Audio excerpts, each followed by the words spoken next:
United Nations is a platform for cooperation among countries, but the first ever virtual UN General Assembly pushed online by the pandemic has witnessed fraying relations and a sense of rising international tension. As COVID-19 rages on, many countries are struggling, all this while the world's two largest economies appear to be moving away from each other rather than towards each other. Better cooperation. So can there be expected any kind of cooperation at the UN General Assembly amid the COVID-19 era? How have China-U.S. tensions affected the international multilateral organization and its agendas?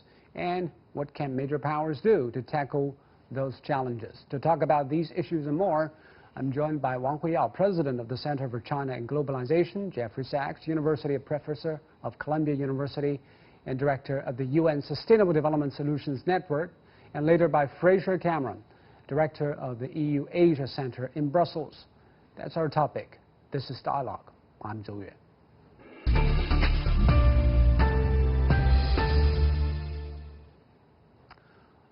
Jeffrey, why don't we start with you? This is the UN's first ever virtual meeting. So world leaders won't be able to gather in persons. They just play some pre-taped videos. So do you think that will affect interactions between them and also their abilities to tackle challenges which obviously become global? I thought it was pretty interesting, actually. We could sit back like in a movie theater and watch the world leaders, one after another, give what were quite interesting speeches, actually. Of course, they can't deal with each other as in a normal year, but they can call each other and they can deal with each other through plenty of digital communication if they want to. And they ought to be doing so, actually, pretty intensively right now because global cooperation is extraordinarily important. What we heard, though, was from the U.S. side a real aggressive and negative speech. It was very disheartening for me to listen to Trump. Yeah. Mr. Wang, you must be very familiar with how diplomacy works. When leaders meet each other, they can see each other's eyes, they can talk directly, sometimes messages they wouldn't talked about in public places. So will that make any difference? Well, I think probably there's pros and cons of that. For example, you have these virtual meetings. Then every representative of the country probably have 7-8 minutes to talk. And then probably being viewed globally, probably more audience of viewing that episode of the speeches or the whole speech. But on the other hand, you really missing the probably excitement, the traffic jams and the tight security. And what's more, there is a lacking of face-to-face meetings. And I think that is really not helpful at all because at this time, the COVID-19 has prevented us from seeing each other for over almost a year now. And it's really important that I think we need those face-to-face meetings.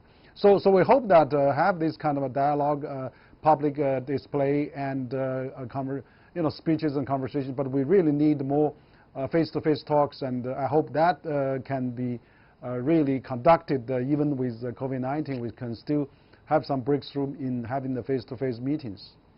And Jeffrey, I guess that when the planners were doing planning for the UN summit this year, they didn't foresee that this will come at a time of COVID. And the UN said on its website the event was taking place at a time of great disruption for the world, compounded by unprecedented health crises with severe economic and social impacts.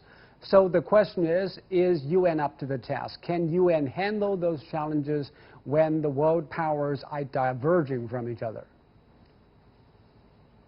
Well, the UN means two very different things. One is the organizational capacity of the UN in agencies like the Food and Agriculture Organization or the UN Development Program or other specialized agencies. And the other meaning of the UN is the meeting place of governments. And so part of the question is, are governments up to handling this. And there, I would say, we have a real shortcoming because when you have the kind of extreme nationalism that Donald Trump represents or that some of the other leaders represent, that is not conducive to global cooperation. When the United States pulls out of the World Health Organization, that obviously diminishes the capacity of the United Nations to respond. So we have institutions that could be effective, but they depend on political leaders infusing them with the resources and the political support that they need to operate effectively. And unfortunately, from my point of view, especially as an American, I'm very dismayed by having a government in the United States that is absolutely working against global cooperation. And Mr. Wang, how does China look at the UN now, especially when the world is facing, as the UN Secretary General pointed out, epochal health crises, biggest economic calamity, job losses since the Great Depression, in addition to the risk of a new Cold War between U.S. and China? Well, I think that, this year is the 75 years anniversary of UN establishment, and China is the first signatory country to the Charter of UN. And actually, my think tank, we have actually organized a webinar on that. Over 20 international representatives have attended that. But I think, China still, plays huge, pins high hopes on UN because what we have been going through in the last 75 years have been preventing the Third World War. I think UN and the global governance system has really played an important, huge role in promoting the peace and prosperity.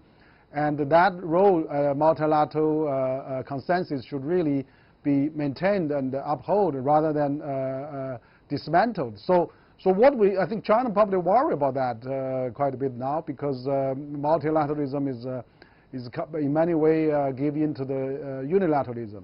So I think UN probably at this crossroads, and it's so important we should revitalize UN and look at the next several decades or 75 years beyond, and the UN should really be strengthened. Multinational should be strengthened, and China probably is in support of that. Like China now just pledged another $50 million support to the UN operation. And China has pledged another $2 billion in fighting COVID-19 for the developing countries.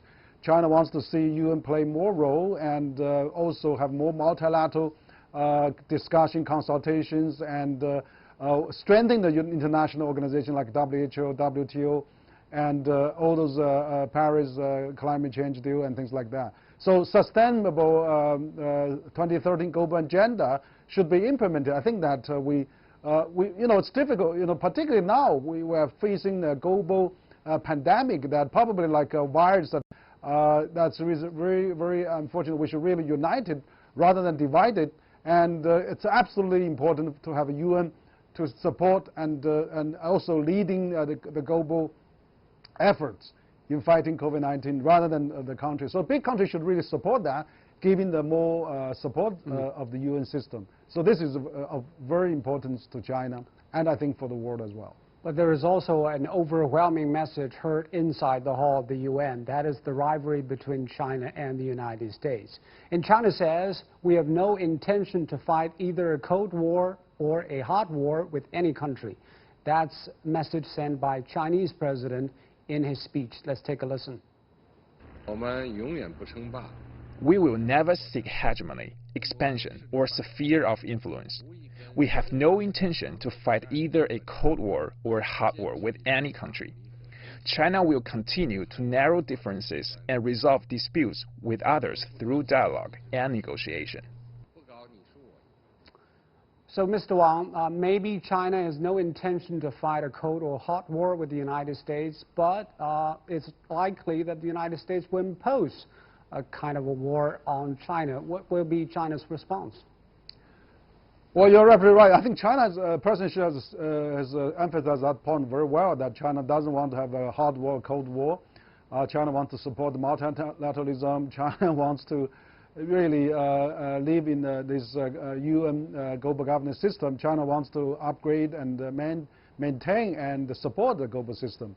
So it's very unfortunate that we see big countries in the world, major countries are struggling or not really taking responsibilities probably to fight together. You know, we rather than it's like a boat on fire. I mean, using Kishore Mahbani's word, is that the boat is on fire.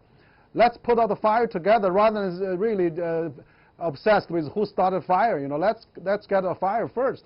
Otherwise, our planet is going to explode or maybe really you know, vanished if we don't really taking care of that. So I think President Xi has done very well that we should not fight either Cold War or hot war. And also he emphasized the common value, universal values. I mean, President Xi saying that peace, development, fair, justice, democracy, liberty should be the common human values. I mean, that's really coming out of President Xi's speech. It was really encouraging that China is really seeking the common values with the rest of the world and really to share the future together. So this is really encouraging. I think China has said so many new messages, I think, at President Xi's speech at UN General Assembly. But Jeffrey, probably President Trump and many people in the United States think differently about the priorities for the United States. Is it still global cooperation, the leadership of the U.S., or something else? It's important to understand that Trump's speech yesterday was not aimed at China. It was not aimed at other countries. It was aimed at Trump's voters, his political base, which is right-wing, evangelical, Christian, anti-China base. So he was giving a speech for domestic political purposes. He faces an election in early November, which I very much hope he loses. I think he's been a terrible president. And he was speaking to his supporters. His supporters are very nationalistic, and his supporters are very quick to find enemies abroad. They were the strongest against the Soviet Union during the Cold War.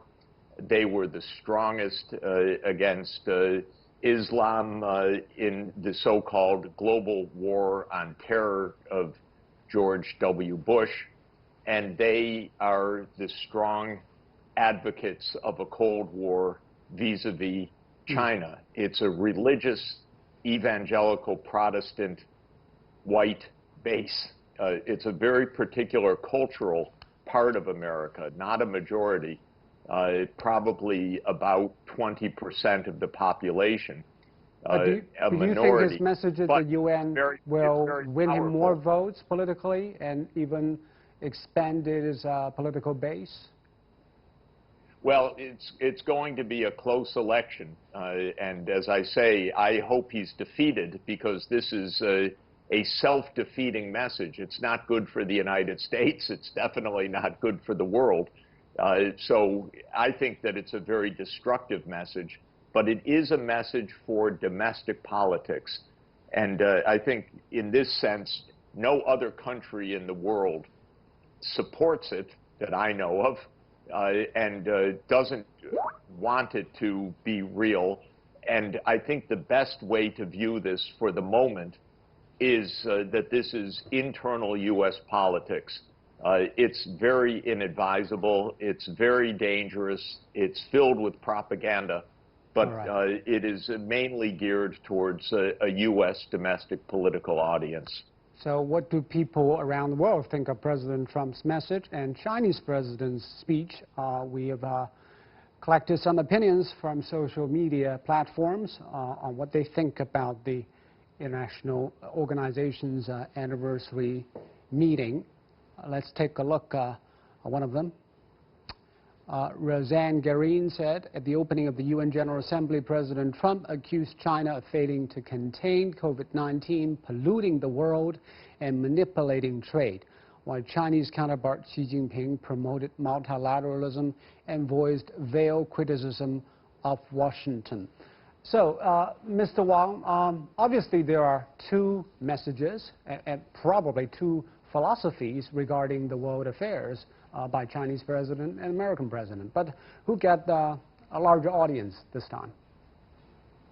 Well, I think the two presidents has very different views. I think that President Trump, in his speech, mentioned China 11 times. I don't think President Xi mentioned the U.S. any time. I think President Xi really speech look at the world, reaffirmed China's position to provide public good, fighting COVID-19, vaccine, confirm China's pledge to support financial commitment and a new support to the UN system, also support multilateralism, support the universal values, and so there's many messages I think coming from China, also sustainable UN goal that China adhered to. So whereas I think President Trump's message quite a bit, as I agree with the Professor Jeffrey Sachs' analysis, probably more focused on his base and really election oriented, trying to score some political points. But I think, but after all, UN is a platform for 193 countries. I mean, also people around the world.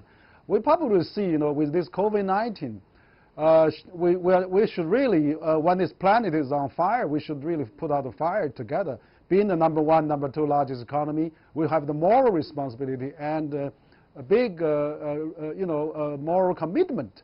U.S. also being one of the key founders of the UN system 75 years ago, the chief architect of the UN system, should really, manage to make this UN system work and then really mobilize the world to fight this COVID-19 together. But on the other hand, now, it's not really effective. U.S. being probably one of the largest casualties on that, and then really it's easy to blame China. But I don't think that is really gaining any currency because everybody knows now China doesn't have any COVID local cases anymore or occurring in large cases. But basically, I think China is a developed vaccine and really should work with U.S. and other developed countries. We should have a United Nations vaccine and action and global coordination. And also, what about the second wave of the pandemic? How we can work together? How the countries should really help each other, while at the same time maintaining production, trade, and global economic and prevent the recession. I think it's probably more important than bashing China, the recession that is going to threaten the global well-being and plunge the world into another crisis. So those are eminent problems that we need to face, rather than really we have a shouting match across Pacific. And we now have Fraser Cameron on the line. Fraser, in the United States, the message is quite different. President Trump has always been a critic of multilateralism, the UN, throughout his first term, even renouncing membership in agencies like Human Rights Council, World Health Organization, and rejecting the Paris Climate Accord and Iran nuclear agreement. Some say he's doing all these to consolidate his political base, but what do you think? He might change if he won another term, or he will probably double down on his unilateralism? Well, I don't think he's going to change if he wins a second term, but everybody in Europe hopes that he will not win a second term, and we have a President Biden who will bring America back into the mainstream of multilateralism. That's what the overwhelming majority of politicians and citizens in Europe hope for. A second Trump administration would probably do irreparable damage to the multilateral system. But obviously, unilateralism is on the rise, probably not only in the United States, but also in Europe, because people believe multilateralism has some problems. It takes leadership to make multilateralism work, and now the world is seeing lack of leadership. Fraser? Well, I think you do find some decent leadership in Europe. Think of Chancellor Angela Merkel, how she has pulled the European states together to deal with the pandemic and the economic crisis. The new European leadership with Ursula von der Leyen has managed to secure the agreement of 27 member states for an unprecedented economic package and a new debt mechanism. So I think here in Europe, multilateralism is alive and well, and the European Union is living proof of that. But Mr. Wang, obviously the United States is a big country, a major power in this world. Without its leadership and its responsible policies, multilateralism will not work that well. And multilateralism processes like global health governance, climate governance, financing for 2030 agenda for the global development, sustainable development, are all hanging in the balance if the United States is not a stakeholder. So what can the rest of the world do? Well, I hope that the current situation will be not lasting. I think in general, probably the U.S. Among the elite, they still have this the global view. I mean, they still want the U.S. to play a positive role in the global affairs, and then I think they still that not 100% all along with unilateralism. So this is, I think, it's a setback for multilateralism. Probably for this current administration, maybe even possibly the next administration. But I don't think it's going to last very long. They will have some corrections. But I think in general, I think the problem the U.S. have is this global practice behind global governance behind global practice.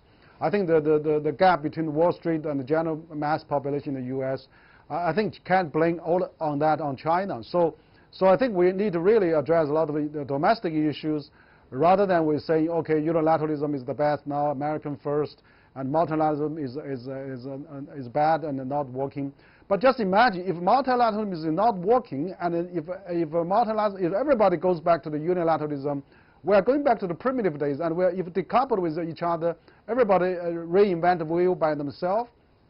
We don't have the collective globalization momentum. Then we'll go back very quickly to the very primitive days, and I don't think that is the purpose of U.S. wants. But Mr. Wang, even if Biden won the next presidency, the America First messages still resonate among many Americans, and Trump and Trumpism still have a lot of following. That means America is not that willing to embrace globalization as it used to. Exactly. That's really the very, I think, appealing message probably to the general base that. But that's not true. I think we the business community, the elite, the think tanks, and the media, civil society, all have a responsibility to really tell the true stories. We should shape a new narrative that doing business with China is great for the American. China left 800 million people out of poverty is great for the global poverty reduction. The trade is helping each other. We've been able to prevent Third World War is because precisely we have the trade. And we have the global GDP has, many times increased that preventing us, from the fighting with each other. It's an intertwined world now. We cannot go back to the isolated world. So I think, we need a new narrative. I think currently it seems that the old narrative, but the American First have some appealing. But I think in the end, I think business and American people and people around the world will realize cooperation, collaboration, and dependency is really the best. We want to assure the mutual assured destructive to mutual assured dependency, so that we really it's totally independent world, and we cannot live without each other. And that's really the message we should send to each other. So, Fraser, is it fair to say that the whole world is now waiting out the November election in the U.S. to have a rebirth of multilateralism? I think it will help, obviously, if we have a change of presidency, but there won't be a complete turnaround. I think, Biden and the Democrats will not reverse all the policies, particularly on the trade front. They'll still be playing hardball in a number of areas. The Democrats traditionally have been more skeptical about free trade than the Republicans. But I think on climate change, there'll be a big change. I think on dealing with the pandemic, in terms of dealing with global economic issues, you'll see a big change in terms of a Biden administration. So it is true to say the world is really all looking to see what happens in early November in Washington. And Mr. Wang, do you think if there is a Biden administration, multilateralism between China and the U.S. will take on new forms? What will be the new challenges? I think it's very, very difficult to predict the U.S. election. You know, President Trump has a very strong marketing team, and so that he seems doing very good on the media and things like that. But I think even President Trump wins the election, he probably will still stick to phase 2, phase 3 with deal with China, and then probably with less as currently is probably the worst time that not waking up every day without a new sanction or bad news from U.S. But I think when Biden wins, that he wants to come back to the climate deal. I think both President Trump and President Xi mentioned about the climate change, so that will be a big topic. Being the two largest polluters in the world, I think U.S. and China should talk. And so Biden said he wants to come back to the climate change deal. He'll come back to WHO and also reform WTO, and even possibly maybe a CPTPP. So I think that President Biden or Vice President Biden probably will have many channels and many platforms to talk with China, so we can reduce the tension probably by then. So anyway, I think we'll probably, I'm cautiously optimistic. But probably he will challenge China on some other fronts. Will that be better off for China?